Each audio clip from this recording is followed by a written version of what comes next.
1 Samuel pasal yang pertama.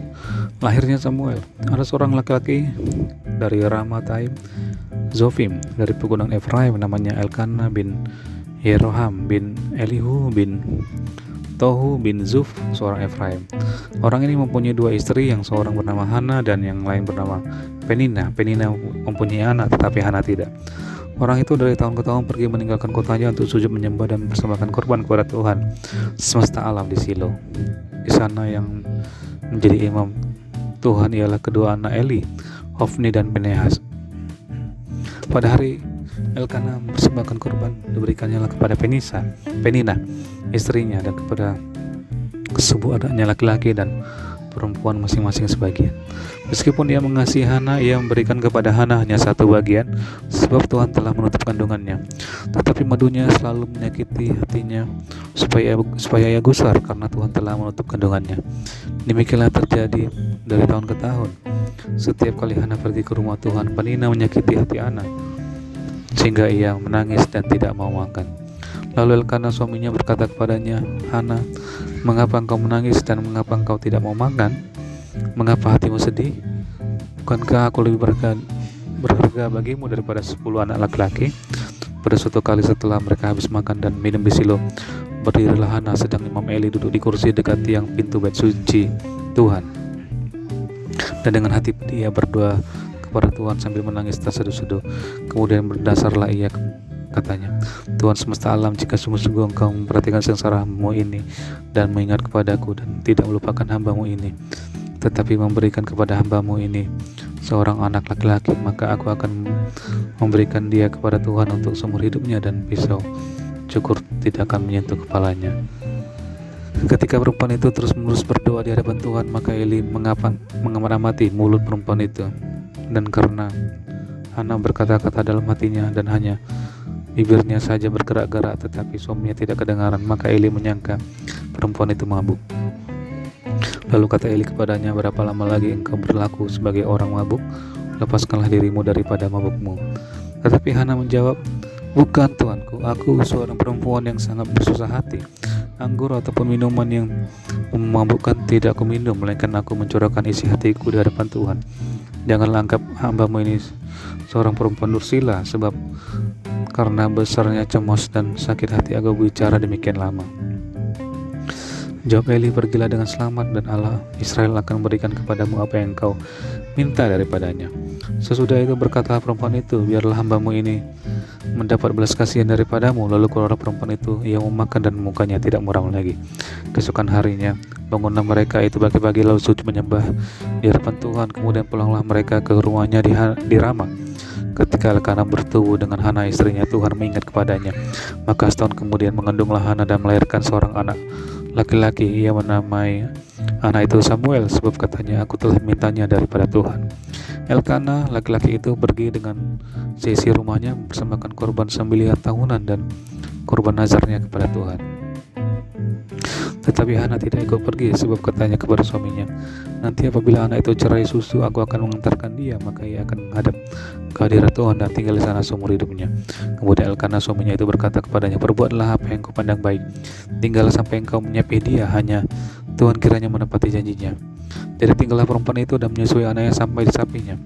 Setelah perempuan itu menyapi anaknya, dibawanyalah dia dengan seekor lembu jantan yang berumur 3 tahun, 1 eva tepung dan sebuyung anggur, lalu diantarkannya ke dalam rumah Tuhan di Silo. Waktu itu masih kecil betul kanak-kanak itu. Setelah mereka menyembelih lembu, mereka mengantarkan kanak-kanak itu kepada Eli. Lalu kata perempuan itu, "Mohon bicara Tuanku, demi Tuanku hidup, akulah perempuan yang dahulu berdiri di sini dekat Tuanku untuk berdoa kepada Tuhan. Untuk mendapat anak inilah aku berdoa, dan Tuhan telah memberikan kepadaku apa yang ku minta daripadanya. Maka aku pun menyerahkannya kepada Tuhan seumur hidup. Terserahlah ia kiranya kepada Tuhan." Lalu sujudlah mereka di sana menyembah kepada Tuhan. 1 Samuel pasal yang kedua. Puji-pujian Hana. Lalu berdoalah Hana, katanya, "Hatiku bersukaria karena Tuhan, tanduk kekuatanku ditinggikan oleh Tuhan. Mulutku mencemoohkan musuhku, sebab aku bersukacita karena pertolonganmu. Tidak ada yang kudus seperti Tuhan, sebab tidak ada yang lain kecuali Engkau, dan tidak ada gunung batu seperti Allah kita.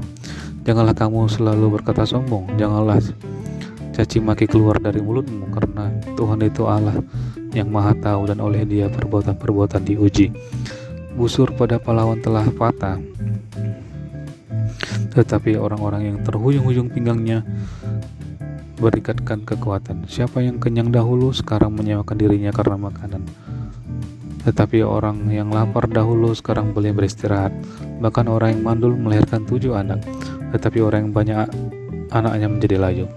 Tuhan mematikan dan menghidupkan, Ia menurunkan ke dalam dunia orang mati dan mengangkat dari sana. Tuhan membuat miskin dan membuat kaya, Ia merendahkan dan meninggikan juga. Ia menegakkan orang yang hina dari dalam debu, dan mengangkat orang yang miskin dari lumpur, untuk mendudukkan dia bersama-sama dengan para bangsawan, dan membuat dia memiliki kursi kehormatan. Sebab Tuhan mempunyai alas bumi, dan di atasnya Ia menaruh daratan. Langkah kaki orang-orang yang dikasihinya dilindunginya, tetapi orang-orang fasik akan mati binasa dalam kegelapan. Sebab bukan oleh karena kekuatannya sendiri seorang berkuasa. Orang yang berbantah dengan Tuhan akan dihancurkan. Atas mereka Ia menggunturkan di langit. Tuhan mengadili bumi sampai ke ujung-ujungnya. Ia memberi kekuatan kepada raja yang diangkatnya, dan meninggikan tanduk kekuatan orang yang diurapinya. Ayat 11. Kejahatan anak-anak Eli. Lalu pulanglah Elkana ke Rama, tetapi anak itu menjadi pelayan Tuhan di bawah pengawasan Imam Eli. Adapun anak-anak lelaki Eli adalah orang-orang dursila. Mereka tidak mengindahkan Tuhan ataupun batas hak para imam terhadap bangsa itu. Setiap kali seseorang persembahkan korban sembelihan, sementara daging itu dimasak, datanglah bujang imam membawa garpu bergigi 3 di tangannya, dan dicucukkannya ke dalam bejana, atau ke dalam kuali, atau ke dalam belanga, atau ke dalam periuk. Segala yang ditarik dengan garpu itu ke atas diambil imam itu untuk dirinya sendiri. Demikianlah mereka memperlakukan semua orang Israel yang datang ke sana, ke Silo. Bahkan sebelum lemak dibakar, bujang imam itu datang lalu berkata kepada orang yang persembahkan korban itu, berikanlah daging kepada imam untuk dipanggang, sebab ia tidak mau menerima daripadamu daging yang dimasak, hanya yang mentah saja. Apabila orang itu menjawabnya, bukankah lemak itu harus dibakar dahulu, kemudian barulah ambil bagimu sesuka hatimu? Maka berkatalah ia kepada orang itu, sekarang juga harus kau berikan, kalau tidak aku akan mengambilnya dengan kekerasan. Dengan demikian sangat besarlah dosa kedua orang muda itu di hadapan Tuhan, sebab mereka memandang rendah korban untuk Tuhan. Adapun Samuel menjadi pelayan di hadapan Tuhan, dia masih anak-anak yang tubuhnya berlilitkan baju efod dari kain lanan. Setiap tahun ibunya membuatkan dia jubah kecil dan membawa jubah itu kepadanya apabila ia bersama-sama suaminya pergi mempersembahkan korban sembelihan tahunan. Lalu Eli memberkati Elkana dan istrinya, katanya, Tuhan kiranya memberikan keturunan kepadamu dari perempuan ini pengganti yang telah diserahkannya kepada Tuhan. Sesudah itu pulanglah mereka ke tempat kediamannya. Dan Tuhan mengindahkan Hana sehingga ia mengandung dan melahirkan 3 anak laki-laki dan 2 anak perempuan lagi. Sementara itu makin besarlah Samuel yang muda itu di hadapan Tuhan.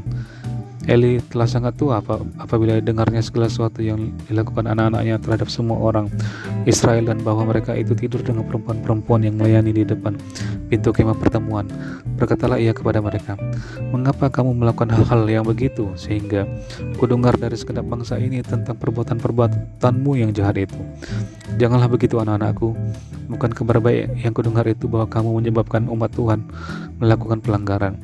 Jika seseorang berdosa terhadap seorang yang lain, maka Allah yang akan mengadili. Tetapi jika seseorang berdosa terhadap Tuhan, siapakah yang menjadi perantara baginya? Tetapi tidaklah dengarkan mereka perkataan ayahnya itu, sebab Tuhan hendak mematikan mereka. Tetapi Samuel yang muda itu semakin besar dan semakin disukai, baik di hadapan Tuhan maupun di hadapan manusia. Ayat 27. Nubuat tentang Eli dan kaum keluarganya. Seorang abdi Allah datang kepada Eli dan berkata kepadanya, beginilah firman Tuhan, bukankah dengan nyata aku menyatakan diriku kepada nenek moyangmu ketika mereka masih di Mesir dan takluk kepada keturunan Firaun, dan aku telah memilih dari segala suku Israel menjadi imam bagiku, supaya ia mempersembahkan korban di atas mezbahku, membakar ukupan dan memakai baju efod di hadapanku. Kepada kaummu telah kuserahkan segala korban api-apian orang Israel. Mengapa engkau memandang dengan loba kepada korban sembelihanku dan korban sajianku yang telah kuperintahkan, dan mengapa engkau menghormati anak-anakmu lebih daripada aku, sambil kamu menggemukkan dirimu dengan bagian yang terbaik dari setiap korban sajian umatku Israel? Sebab itu demikianlah firman Tuhan Allah Israel, sesungguhnya aku telah berjanji keluargamu dan kaummu akan hidup di hadapanku selamanya. Tetapi sekarang demikianlah firman Tuhan, jauhlah hal itu daripadaku, sebab siapa yang menghormati aku akan kuhormati, tetapi siapa yang menghina aku akan dipandang rendah. Sesungguhnya akan datang waktunya bahwa aku akan mematahkan tangan kekuatanmu dan tangan kekuatan kaummu, sehingga tidak ada seorang kakek dalam keluargamu. Maka engkau akan memandang dengan mata bermusuhan kepada segala kebaikan yang akan kulakukan kepada Israel, dan dalam keluargamu tidak ada seorang kakek untuk selamanya. Tetapi seorang daripadamu yang tidak kulenyapkan dari lingkungan mesbahku akan membuat matamu rusak dan jiwamu merana. Segala tambahan keluargamu akan mati oleh pedang lawan. Inilah yang akan menjadi tanda bagimu, yakni apa yang akan terjadi kepada kedua anakmu itu, Hofni dan Finehas. Pada hari yang sama keduanya akan mati. Dan aku akan mengangkat bagiku seorang imam kepercayaan yang berlaku sesuai dengan hatiku dan jiwaku, dan aku akan membangunkan baginya keturunan yang teguh setia, sehingga ia selalu hidup di hadapan orang yang kuurapi. Kemudian siapa yang masih tinggal hidup dari keturunanmu akan datang sujud menyembah kepadanya, meminta sekeping uang perak atau sepotong roti, dan akan berkata, tempatkanlah kiranya aku dalam salah satu golongan imam itu, supaya aku dapat makan sekerat roti.